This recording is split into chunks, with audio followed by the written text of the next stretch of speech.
I can see her lying back in her satin dress, in a room where you do what you don't confess. Sundown, you better take care if I find you've been creeping round my back stairs. Sundown, you better take care if I find you've been creeping round my back stairs. She's been looking like a queen in a sailor's dream, and she don't always say what she really means. Happy Homebrew Wednesday on a Wednesday. Happy Homebrew Wednesday, everybody. Cheers. Not a homebrew. Discovery. I'll call this a cold Homebrew Wednesday. And I'll call it a cold Homebrew Wednesday for multiple reasons. The word cold is going to kind of come back over and over again throughout this Homebrew Wednesday. First of all, a cold Homebrew Wednesday because it's freaking cold outside. And we had some more snow this weekend. We're going to get some more snow, I think, tomorrow. Get more snow this weekend. My son's trying to get back down to college. He had to do virtual this week because they're delayed getting, back into school with COVID and everything else. But then snow is going to delay it again. We just had a lot of snow. We had 13 inches a couple weeks ago, another 3 inches this past weekend during my brew day, which I'll show some footage of that. So that was really cold. Then it was cold last night because I went to the Washington Capitals game with a former Army buddy of mine who just retired. Hasn't started his new job yet, so he's like, hey, I got some time to kill, let's go do something. So what do I do?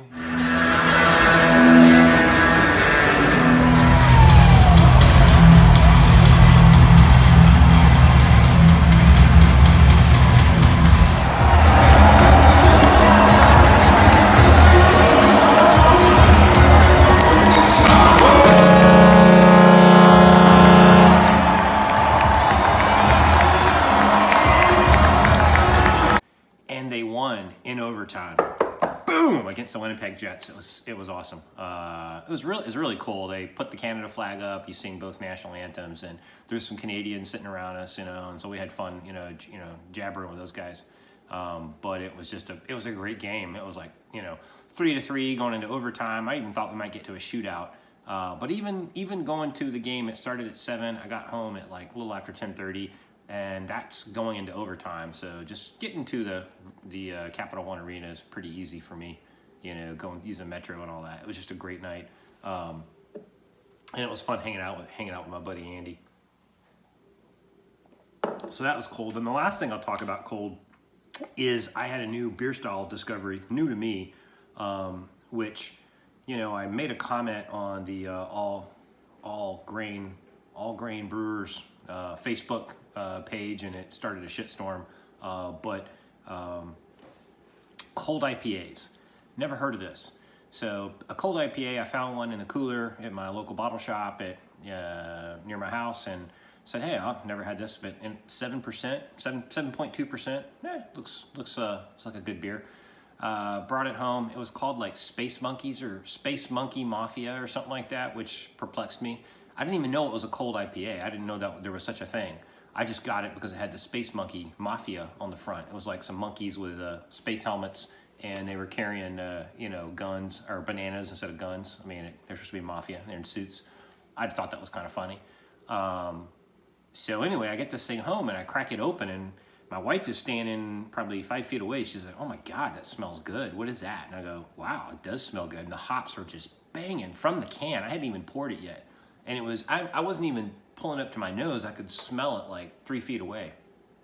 So I pour it, and it looks like a West Coast IPA. It's like even clearer than a West Coast. It's like crystal clear, almost like a lager. Nice frothy head, just beautiful looking beer. Smelled wonderful. Then I tasted it, and I was like, holy crap, this is the cleanest West Coast IPA I've ever had. So obviously I do some research and come to find out that it's called a Western West Coast IPA. So they take the grain bill, they supplant the normal 2-row and caramel malts and all that. It's very little. It's really no caramel malts. They use mostly Pilsner with a good percentage of adjuncts, rice, flaked rice, and flaked corn, for the grain bill. And then they use a lager yeast, but then they ferment it like an ale, like 65, 70 degrees.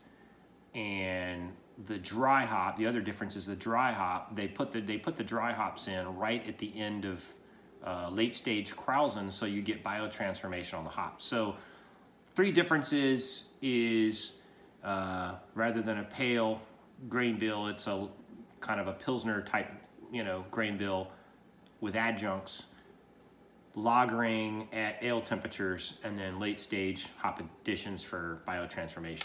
So anyway, I thought that was really cool, so I posted in this all grain, homebrew group saying, hey, I think I'm gonna try this out, and it just started a shitstorm. I mean, who would have thought there was so many people, that's not an IPA, it's a lager, I was like, well, there's other styles that use lager yeast, but they're not lagers, like a cream ale uses a mix. You could actually do a cream ale with a full lager yeast without using an ale yeast at all.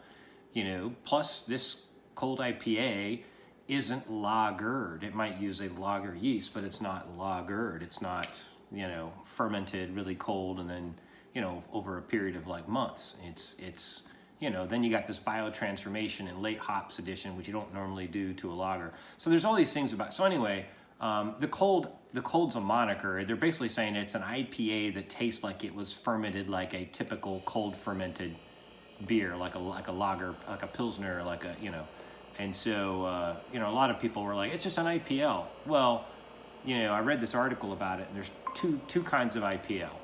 There's either you brew an IPA and then you just use lager for the yeast. That's one way to do it. Or you brew a lager and you ferment it like a lager, and then you hop the hell out of it, so it's a hoppy lager. It's either a hoppy lager or a warm fermented. Anyway, this is a little different because it's clear. It's got the same moderate to high hop character like a ale. And I'm just telling you, you just got to go and try one of these things. I've only tried one, and it was ridiculously good. I'm trying to remember the name of the brewery that started the cold IPA. It's a famous one. I don't know. I'll go back and read the article. It's somewhere in the Pacific Northwest. I want to say in Portland. It's a brewer in Portland is pretty famous that has written some articles on it, and he kind of coined the style.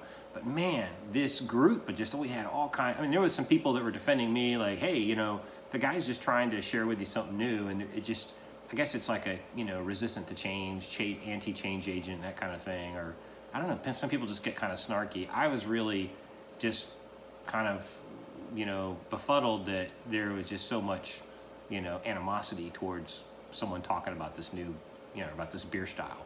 It's not a new beer style. Anyway, interesting. So there's the cold so it's a cold homebrew Wednesday. I won't talk a whole lot because I've got a lot of brew footage to show. So this brew day I did was a saison, and it was my lighthouse saison that I normally do without the lemon thyme. So and I'm doing it for the first time, obviously, in the fermentator in the conical, which I haven't done a saison on before. So I did a starter for it, about a 1 liter starter, and poured that thing in, and it took off in like 20 minutes, if that, maybe 15 minutes. The thing was already bubbling, and I think it's probably already chewed through now. I need to go and check it out. But yeah, I think I brewed that on Sunday. Was that Sunday? Yeah, and then I had Monday off for MLK Day. But anyway, that's been my week. Yeah, it's been a very cold week. Can't wait to get this saison. I'm gonna brew like a couple of Belgians. I think I'm gonna do a double and a triple or something like that. Maybe I'll do a Belgian strong. Get all the taps loaded up on Belgian ales before I start the new, I'll call it the experimental IPA. I'll do a New England IPA. I haven't done in a while. I'll do like a West Coast IPA, and then I'm gonna do a Western Coast IPA, or a better Western, a cold IPA.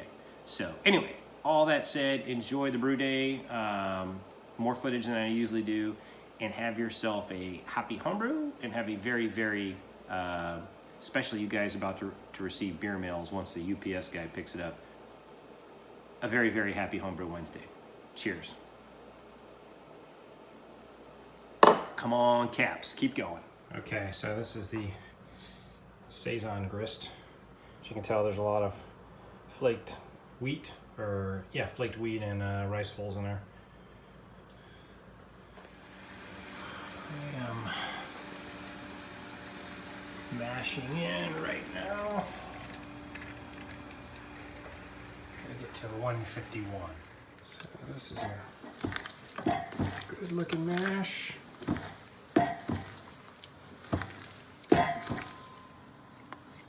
Looks just like oatmeal, the way it's supposed to look. And I'm pretty close, so I'm only gonna have to recirculate for a bit to get up to temp. Oh, all right, and I am at my mash in temp, and it is, we'll call that, I'll say 11:15. Give it a few extra minutes. Okay, so I'm starting this introduction for the brew day a little late, but I guess it's never too late. So happy Homebrew Wednesday, and I am through the mash for the Saison. I don't know what I'm gonna call it yet. I'll kind of change the recipe up. So I've had it going at 151 for an hour. So I'll get this set up, and then we'll try to look at the runoff gravity. What's up, YouTube? All right, so in the middle of a Belgian brew day, so here's a Belgian white ale to get in the spirit. It's actually gonna snow today, so it's actually starting now. So hopefully, you knock on wood, our power doesn't go out in the middle of my brew day. That would suck.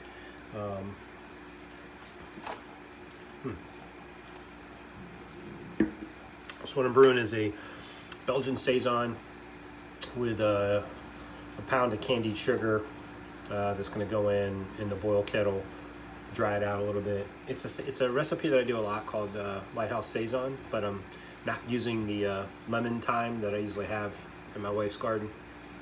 It's a weird time of year I'm brewing this. I just kind of got in the Belgian kick, so I'm gonna, next 3 beers I think are gonna be Belgian, so I can fill up the taps with Belgian beers, or I might throw an IPA in, but we'll see.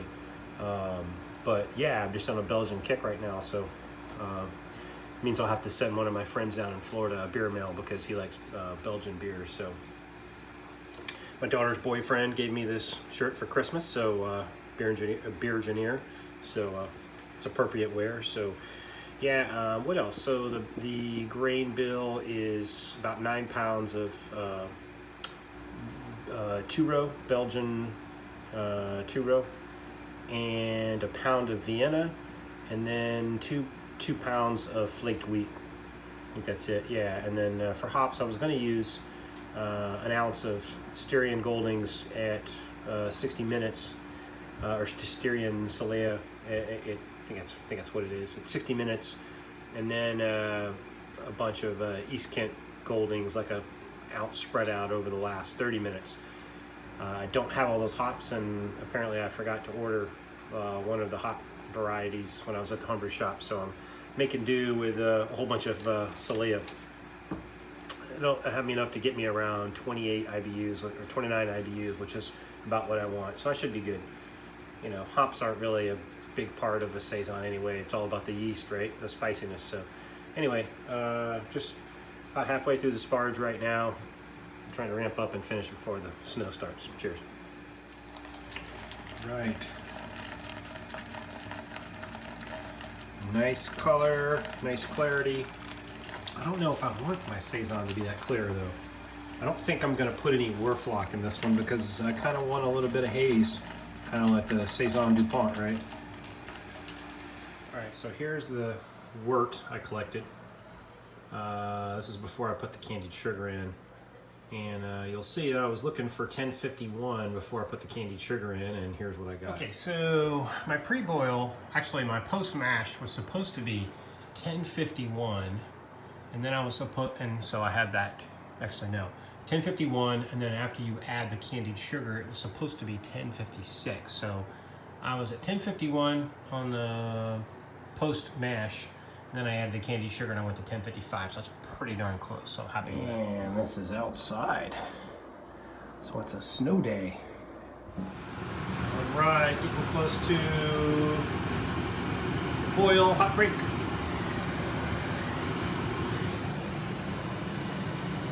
Almost there, almost there. And there we are, hot break. Time for the first hot edition, which is 1 ounce of cilia, whatever we call it.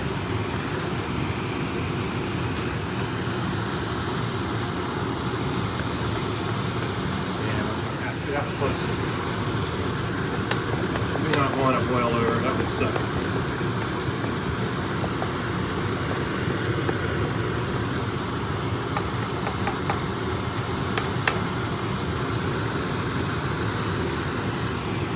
That starts us off at, what is that, 240. Okay, I'm coming up just at my last top edition, 3:30 I put in the yeast nutrient, and I got 10 minutes to go to boil, and then we'll splash it around in the buckets, put it in the fermenter, and we'll call it a day. Hopefully I get to 1071. Let's see what happens.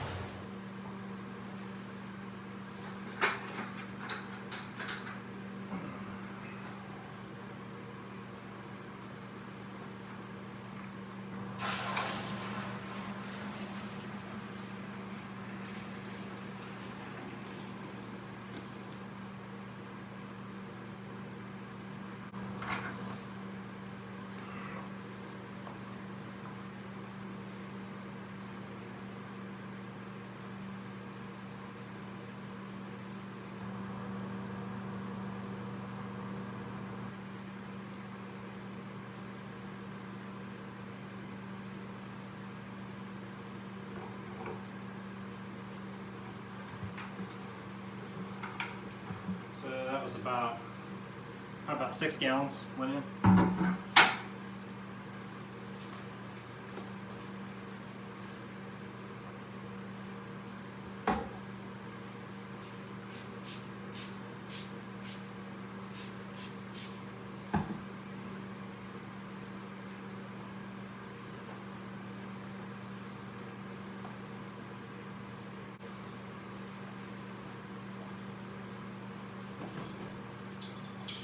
You guys are seeing all this in real time.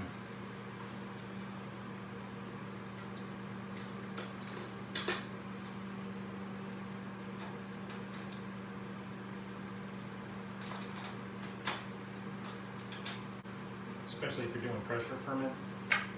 You're supposed to take a rubber mallet and hit around the sides of this thing, but I don't have a rubber mallet, so I do as well can do.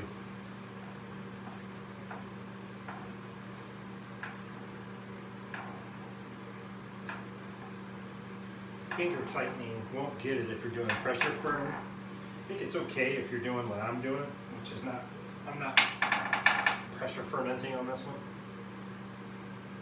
So I think this is good enough.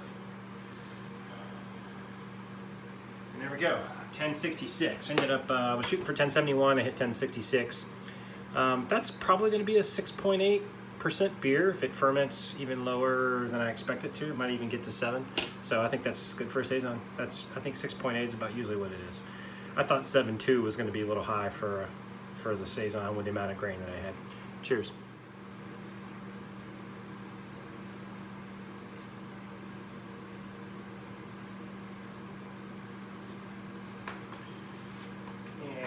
Man, I'm all over the place. I'm gonna kill myself out. Here's a 1 liter starter. Should probably sanitize this first.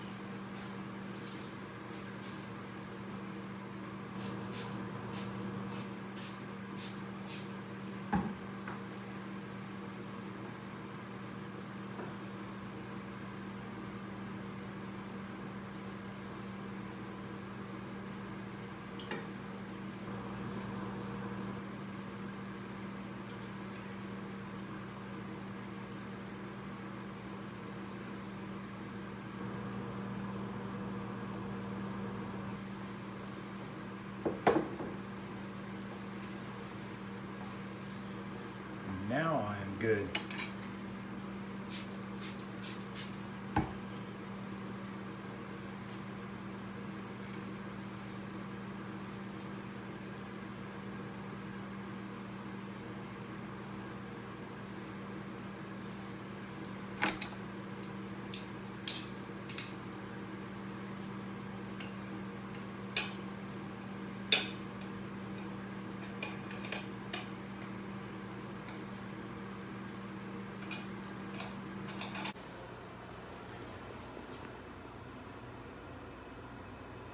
Already bubbling.